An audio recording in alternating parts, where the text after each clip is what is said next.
छत्रपतींचा राज्याभिषेक म्हणजे जेहादी राजवट नाकारणाऱ्या आणि लाथाडणाऱ्या एक हिंदू सम्राटाचा राज्याभिषेक.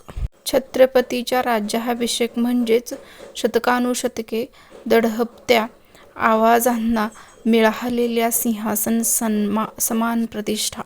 छत्रपतींचा राज्याभिषेक म्हणजेच वर्षानुवर्षे चालत आलेल्या गुलामगिरीचा अंत आणि वैदिक धर्माचा पुनर्वसन.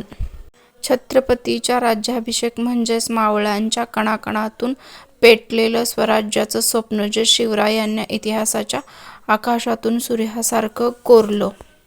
छत्रपतींचा राज्याभिषेक म्हणजे हिंदू सार्वभौमत्वाची पुनर्स्थापना. छत्रपतींचा राज्याभिषेक म्हणजे अनाहत झालेल्या हिंदूंना मिळालेलं एक हक्काचं हिंदू राज्य. छत्रपतींचा राज्याभिषेक म्हणजे हिंदू परंपरेचा पुनर्जन्म, शौर्याचा सन्मान आणि अभिमानाचं सर्वोच्च शिखर. छत्रपतींचा राज्याभिषेक आपणास काय वाटतो कमेंटमध्ये नक्की सांगा. आवडल्यास लाईक करा, शेअर करा, सबस्क्राईब करा. धन्यवाद.